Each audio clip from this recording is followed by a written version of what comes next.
told you no one walks away from me. Are you going to order him to kill me?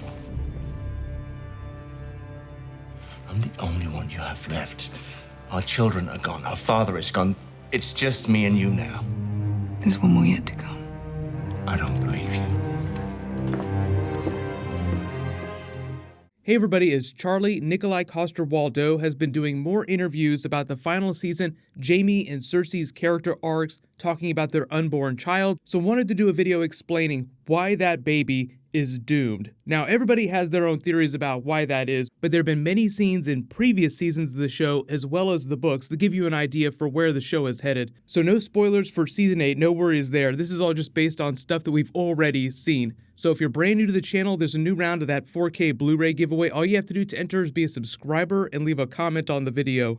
Right after that final moment with Jaime and Cersei during the finale, a lot of people were wondering if Cersei was lying about her pregnancy, because we found out about it a couple episodes before this. Even Jaime thought it was a crazy idea. Like, what? This is ridiculous. But you can kind of see how they're slowly setting up Cersei's madness arc from the comics, from book 4, really. Like, she slowly starts to go mad, feels like she starts hearing things, but you lose a lot of that because we don't get Cersei POV chapters on the TV show. So the way they pay that off is with scenes like Jaime and Cersei have here, where she seemingly makes the worst possible decision ever, like sees all this evidence about the Night King, Jaime's ready to go help them out, and Cersei just takes a complete left turn. Like, you know what, we're just gonna sit here, we have our unborn child, that's all that matters, just the three of us, our family. And the fighting in the north is over. Someone wins. You understand that, don't you?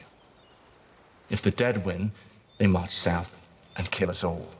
If the living win, and we've betrayed them, they march south and kill us all. It is probably the craziest decision she could have made, so that's them slowly paying off her madness arc. So the baby itself is not fake, she's not lying about that. So when people ask Nikolai Coster-Waldau to clarify what he meant when he says, "I don't believe you" in this moment, he says that in his mind, Jaime is saying that I don't love you anymore, and I don't want any part of this, like just pointing at everything that's happening in King's Landing. I don't want any part in any more of your shit. And that includes her pregnancy too. So he does believe the baby exists, but he doesn't believe in the family anymore. So he's rejecting the idea that they have a future together as a family. So his rejection of that notion is one piece of evidence. So just another break in the wall of evidence that this baby will not come to pass, like it will not come to term. You rewatch the Maggie the Frog scene, that also gives you all the evidence that you need to know what's going to happen to Cersei's baby, because everything that Maggie has said, both in the books and the TV show version, has come true so far. So I'll read the book version because it's a little more complete, but Cersei says, "When will I wed the prince?" Maggie says, "Never, you will wed the king. I will be queen though. I, queen you shall be, until there comes another, younger and more beautiful, to cast you down and take all that you hold dear." So that's the first part. She was actually, as a young girl, asking if she would wed Rhaegar Targaryen, and Maggie was saying, "No, you'll wed the king," talking about Robert Baratheon, which she did. So she did become queen until the younger, more beautiful Marjorie came along and took all that she held dear, which was Tommen. Through Cersei and Marjorie's actions, Tommen had turned against Cersei, so he had been taken, quote-unquote, from her. Then it goes on. Cersei says, "Will the king and I have children?" And Maggie says, "Oh, aye, 6 and 10 for him, and 3 for you. Gold shall be their crowns, and gold their shrouds." The funny part about that is that Cersei totally didn't get what she was talking about in the moment. Like, that doesn't make sense. But when she said 6 and 10 for him, she was talking about all of Robert's bastards like Gendry.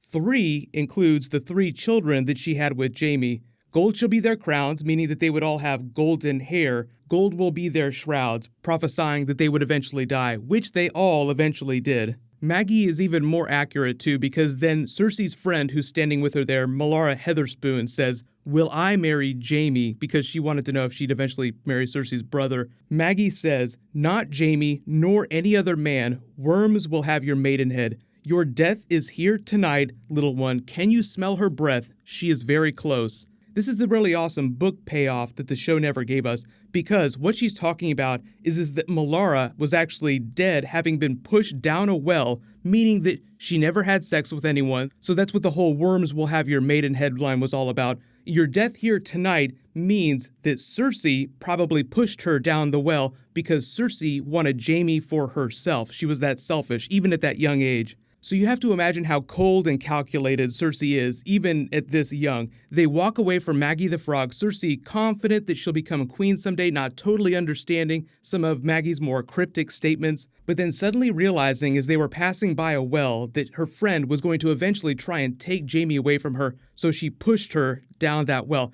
That's why Maggie said, "Your death is here tonight. Can you smell her breath?" Meaning, can you smell Cersei's breath because she's standing right next to you. Your death is literally in this room with you right here. So in the mind of George R. R. Martin, that is how accurate Maggie the Frog is supposed to be. So if Maggie says you're only going to have 3 children, that means that Cersei is probably only going to have 3 children. Meaning number 4, the bun in the oven will not come to term. Like either it'll be stillborn or she will die in the process of giving birth to it. If you want to believe the twisted version of the Valonqar, that would actually be a pretty badass payoff to the Valonqar prophecy. But if you're holding out hope for something like that, I still feel like Jaime's death and Cersei's death will be linked. There are a couple moments in the books where both of the characters talk about how they're so closely linked and how their deaths will eventually be linked. During Storm of Swords, Jaime has a POV chapter where he says, "I cannot die while Cersei lives," he told himself. "We will die together as we were born together." Then later during Feast for Crows, Cersei says during her POV chapter,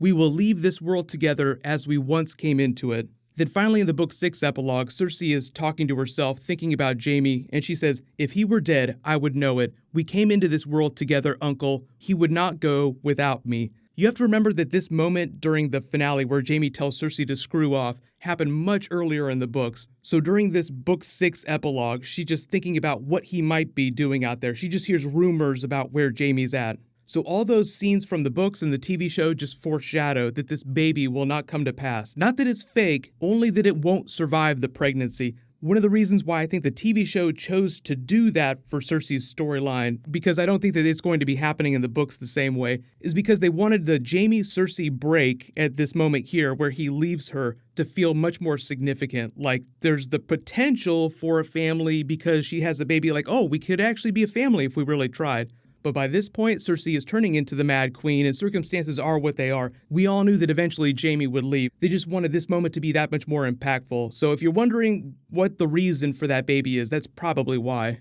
So let me know in the comments, do you think that the baby's death will be linked to Cersei's death? And I'll say congratulations to the giveaway winner from my last big video, Chris Roberts. Please email me on the back end of my channel so I can get your contact details.